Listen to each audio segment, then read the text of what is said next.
Here's hoping you'll never have to use it, but if you do get a flat tire, knowing how to use your tire service kit repair system will get you back on the road quickly and safely. If equipped, the tire service kit is located under the passenger seat. Remember that roadside assistance may be available. Consult your owner's information for details. If you do experience a flat tire, pull over to a safe location and turn on your hazard lights.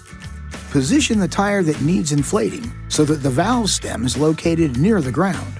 This will allow the tire service kit hoses to reach the valve stem with the tire service kit flat on the ground. Place the transmission in park. Turn off the ignition and set the parking brake.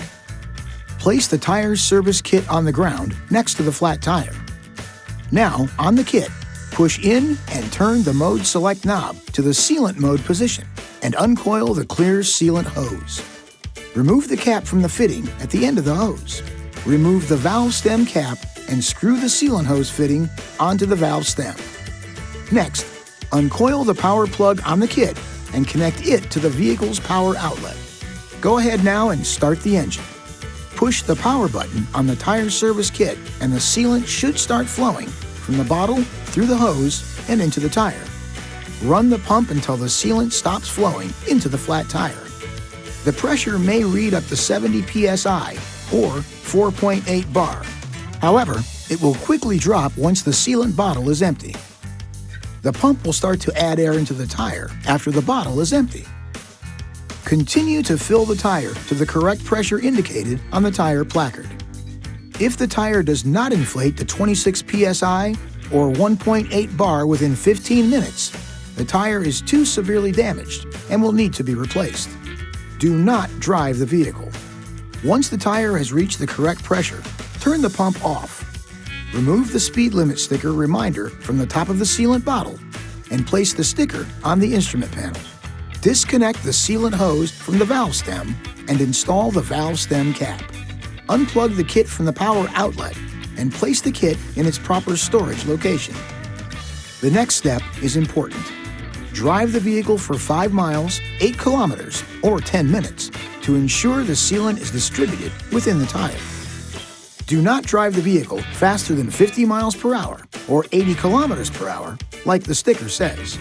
After 5 miles, 8 kilometers, or 10 minutes, pull over again to a safe place to check the tire pressure using the tire service kit. Push in and turn the mode select knob on the kit to the air mode position. Plug the tire service kit into the power outlet and connect the black air hose to the valve stem. Check the tire pressure on the gauge. If the pressure is less than 19 psi or 1.3 bar, do not drive the vehicle until the tire has been replaced. If the tire has more than 19 psi or 1.3 bar, turn the power button on and add the air necessary to return the tire pressure to the correct pressure indicated on the tire placard. If the tire becomes overinflated, push the deflation button to reduce the tire pressure to the recommended level. Disconnect the tire service kit from the valve stem and install the valve stem cap. Unplug the kit from the power outlet and place the kit in its proper storage location. Be sure to have the tire inspected and repaired as soon as possible and inform the service advisor that the tire was sealed with the tire service kit. To replace the used sealant bottle, uncoil the sealant hose and remove the sealant bottle from the kit. Purchase a new sealant bottle available from the dealership and install it in the kit so the sealant hose aligns with the hose slot in the front of the housing. Install the cap on the fitting at the end of the sealant hose and return the hose to its storage location on the kit. Then return the tire service kit to its storage location in the vehicle. A quick note here, you can also use the tire service kit pump to inflate balls, air mattresses, and other inflatables. You'll find adapters in the compartment on the bottom of the unit. This video is not intended to take the place of your owner's manual. For complete details and other important safety information, please see your owner's information.